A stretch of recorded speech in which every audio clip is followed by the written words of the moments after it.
What is up, guys? Eric here from Real Film Reviews, bringing you another movie review, this time for the new George Clooney film, Money Monster. Money Monster is the new contained thriller by director Jodie Foster, starring Julia Roberts, George Clooney, and Jack O'Connell. Money Monster is the story of a talk show stock analyst played by George Clooney who is taken hostage on live TV by Jack O'Connell's character. Julia Roberts plays the director of the show who is trying to keep George Clooney calm while at the same time figure out what they're going to do in this situation. Now, this movie plays that classic contained thriller. They are within this studio for most of the film, and that's the strongest point of this movie. I think that Jack O'Connell honestly gives a very good performance as the man that takes the whole studio hostage in this film. I think he really sells the idea of a man who's basically at the end of his line and realizes that this is his last chance, and I think throughout the movie they build his character enough that you actually start to care about him, which is really important in movies where the person's motive is something that you can relate to,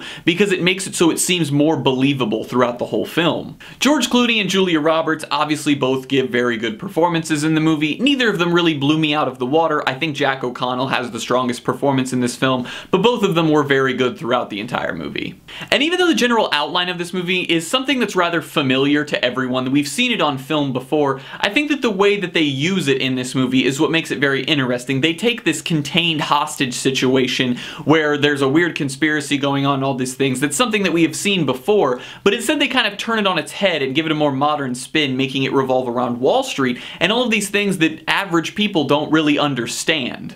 I think Jodie Foster actually did a really good job directing this movie. I like the way that it cut in between us seeing what the cameras that were actually filming the live TV in the movie were doing, along with her inserting shots of, her being the director behind a camera. And I think that that worked really well and meshed very well with what was going on in the film. I think the main issue that this film has, though, is its pacing. The writing in this movie makes it so there are some very powerful sequences in the film, but at the same time they cut in between characters that are outside versus being inside the newsroom itself, and the newsroom scenes are extremely suspenseful and they're very well made, but then when we cut to the outside, they're characters that we don't really know and or care about, so there's no real attachment there, and I think that that's the main issue. I think it's okay to have that storyline outside because it's needed for the story to progress, but I think what happens is they start to build up the suspense inside and then they cut away to an outside sequence and all of the steam that was there is gone, and I think that's the main issue with this film because it wants to be this Wall Street thriller,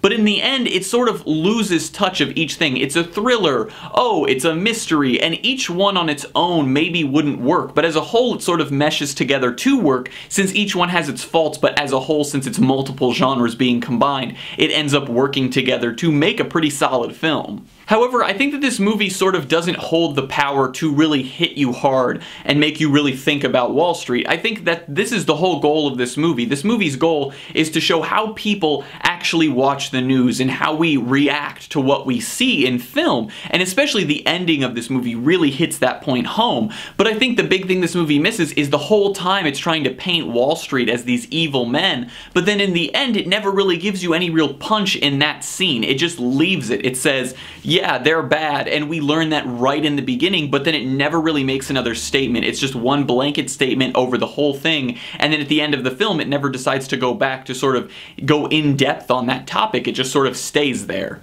I'm gonna give Money Monster a B-.